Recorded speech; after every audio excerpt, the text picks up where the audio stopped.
व्यक्ति अपने दुख से दुखी नहीं होता, व्यक्ति दूसरे के सुख से दुखी होता है।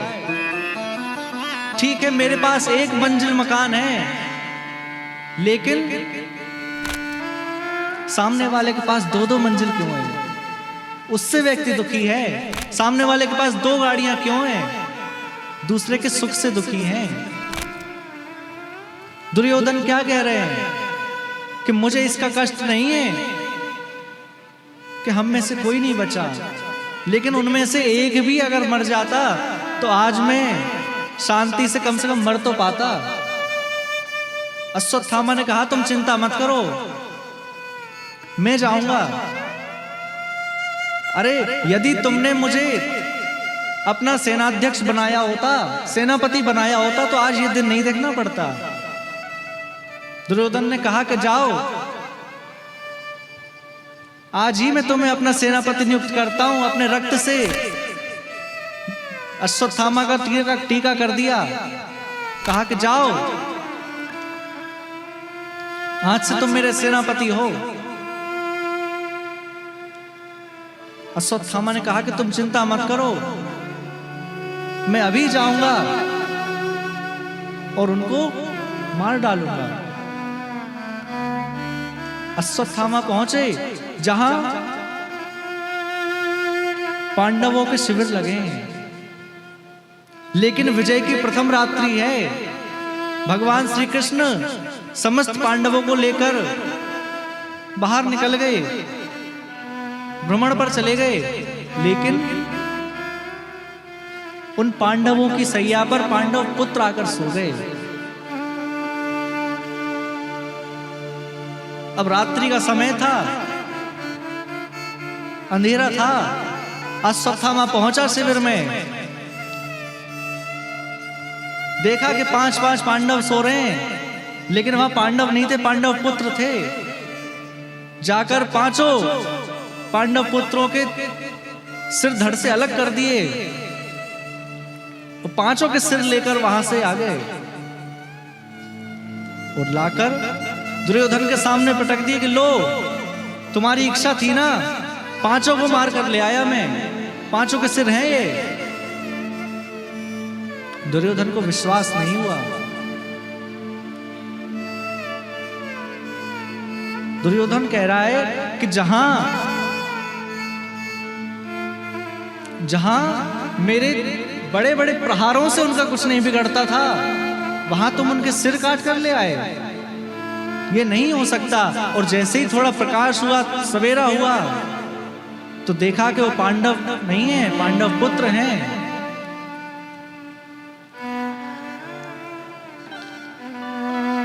दुर्योधन को दुख भी हुआ कि अरे अश्वत्थामा, अब तो तूने हमारे कुल में कोई पानी देने वाला नहीं छोड़ा। अरे यही तो थे जो हमारे कुल का उद्धार करते,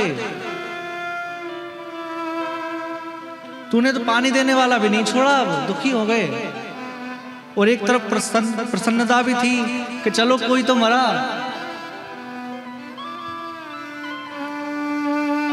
वही युद्ध भूमि में पड़े पड़े दुर्योधन के प्राण निकल गए।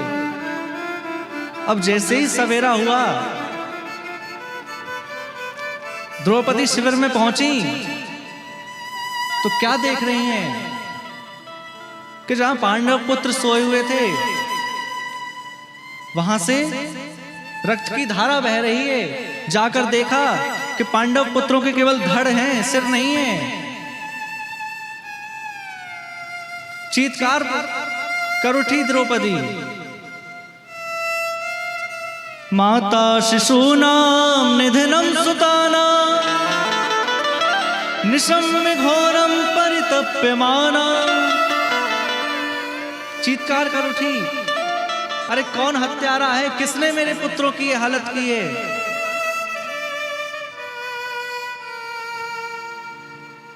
किसने ये मेरे पुत्रों की हालत कर दी? चीत्कार करने लगी। वहां अर्जुन आए और आकर कहा कि तुम चिंता मत करो, जिसने भी हमारे पुत्रों की ये हालत की है ना, मैं उनको जीवित नहीं छोड़ूंगा, तुम्हारे सामने लाकर मारूंगा, चिंता नहीं करो। श्री कृष्ण और अर्जुन निकल गए। थोड़ी ही दूर जाकर अश्वत्थामा मिल गया, समझ गए क्योंकि साथ में श्री कृष्ण है, यही है हत्यारा। पकड़ लिया, रथ में बांध दिया, पटक दिया रथ में। श्री कृष्ण कह रहे हैं कि भैया इसको मार दो, इसको मार दो। अर्जुन कह रहे हैं कि नहीं, मैंने द्रौपदी को वचन दिया है कि उसके सामने लाकर मारूंगा। शिविर में ले जाया गया, वो वहां ले जाकर द्रौपदी क्रोध में खड़ी है, पर जैसे ही देखा कि हत्यारा कौन है, रस्सियों में बंधा है, जैसे ही आंख उठाकर देखा तो वहां और कोई नहीं, उनके गुरुपुत्र अश्वत्थामा है। द्रोणाचार्य के पुत्र हैं अश्वत्थामा।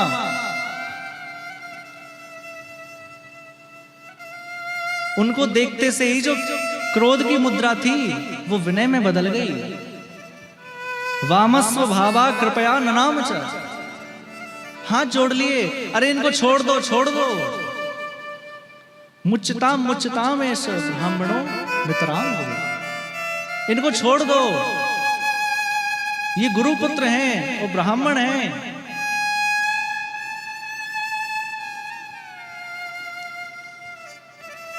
क्योंकि मैं नहीं चाहती कि जैसे मैं अपने पुत्र के वियोग में, पुत्रों के वियोग में आज रो रही हूं, मैं नहीं चाहती कि कल इनकी मां इनके वियोग में रोए, इसलिए इनको छोड़ दो।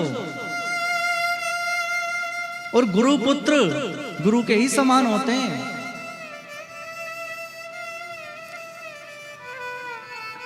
अब द्रौपदी कह रही है छोड़ दो, लेकिन अर्जुन ने वचन दे दिया है कि मैं सामने लाकर मारूंगा।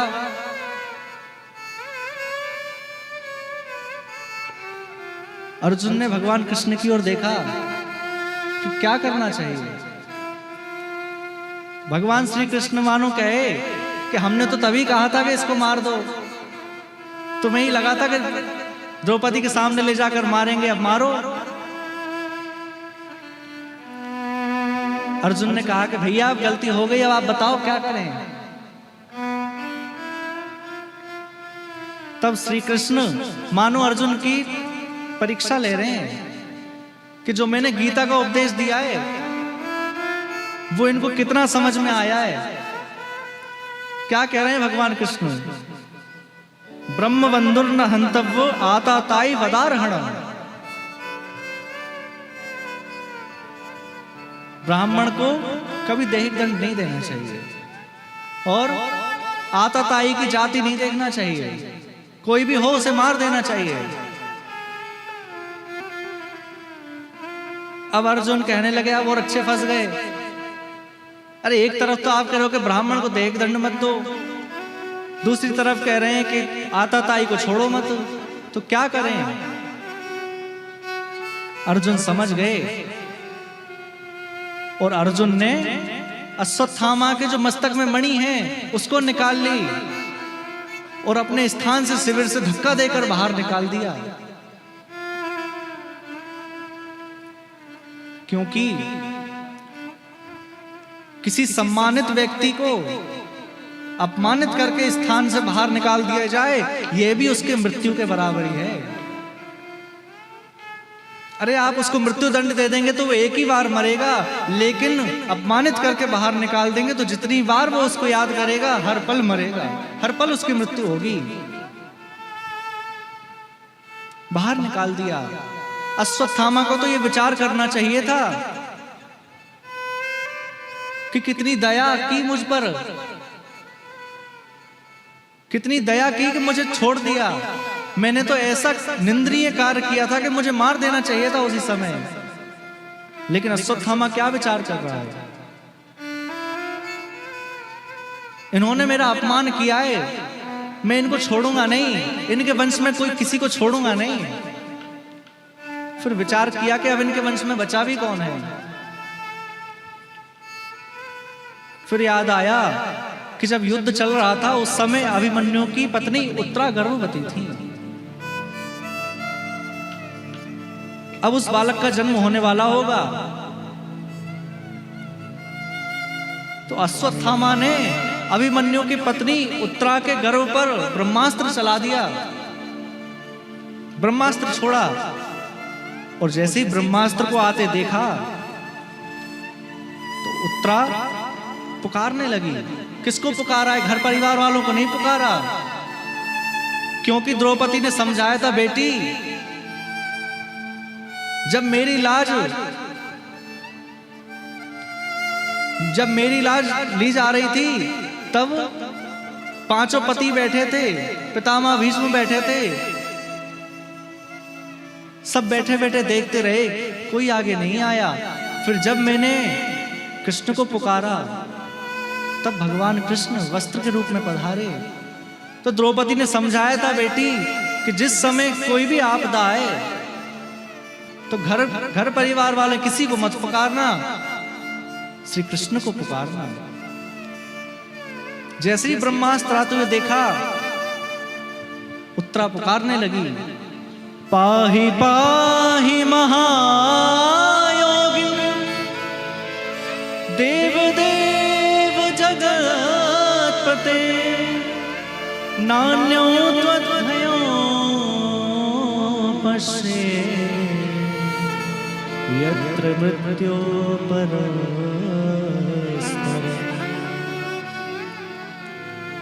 अरे देवादिदेव, अरे जगदीश्वर, आप महायोगी हैं।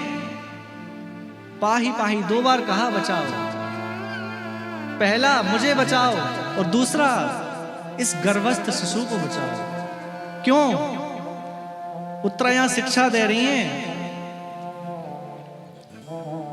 कि गर्भ में जो बालक है उसकी कभी हत्या नहीं करनी चाहिए। गर्भ हत्या 100 ब्रह्म हत्याओं के बराबर है। कभी गर्भ की हत्या नहीं करनी चाहिए, इसलिए बचाओ।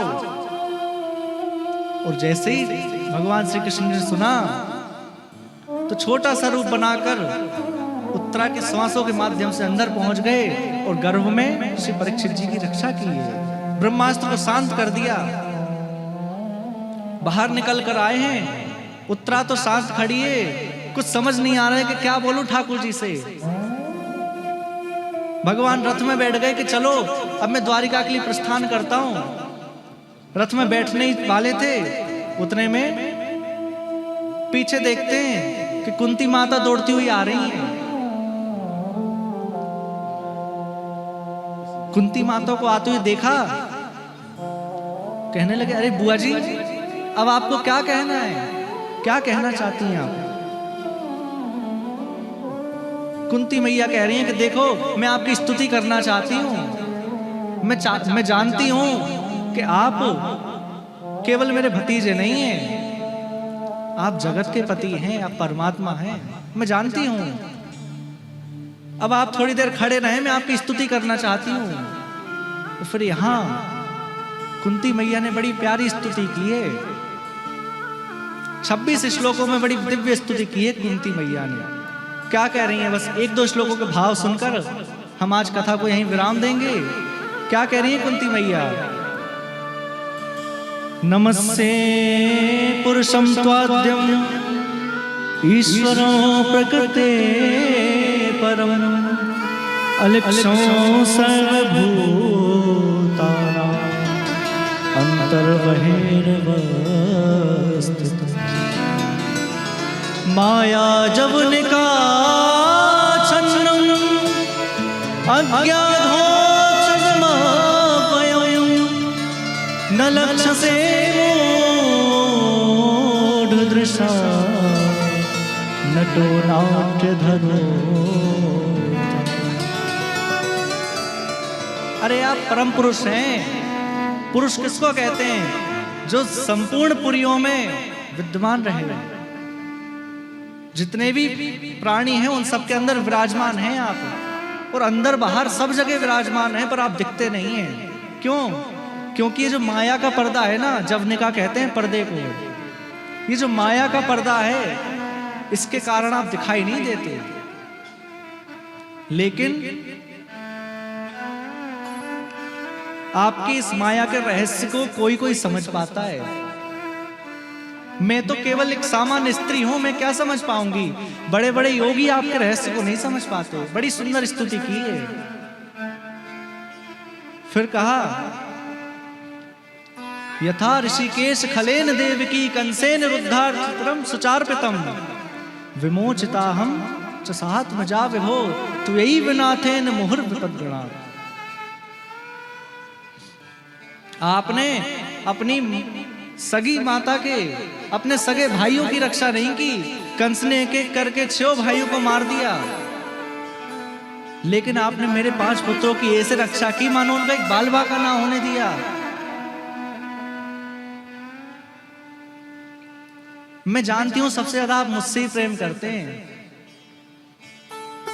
एक प्रेमी का लक्षण होता है, जो प्रेम करता है ना, उस सामने वाले से पूछते हैं क्या तुम मुझसे प्रेम करते हो, क्या प्रेम करते हो।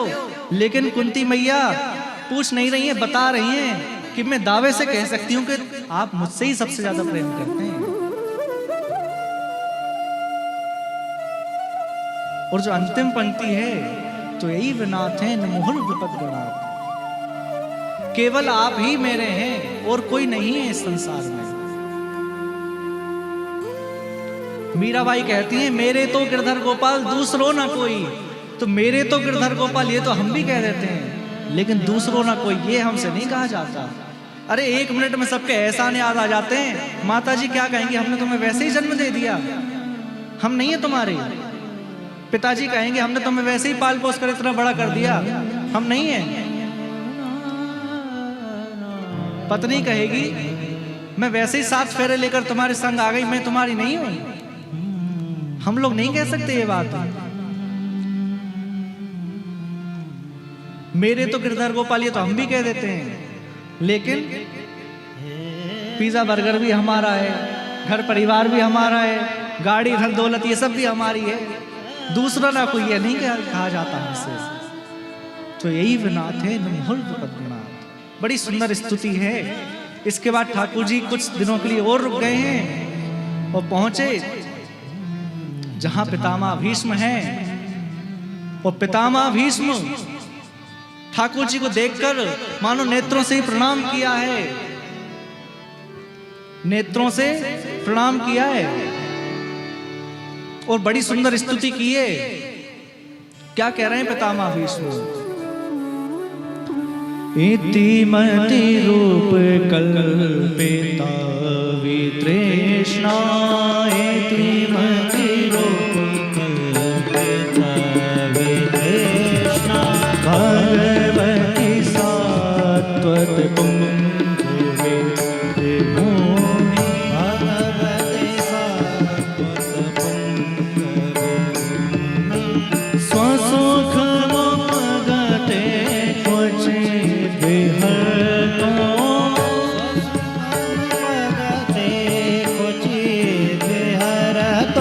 स्वसुख मगते क्वचित् विहरतो,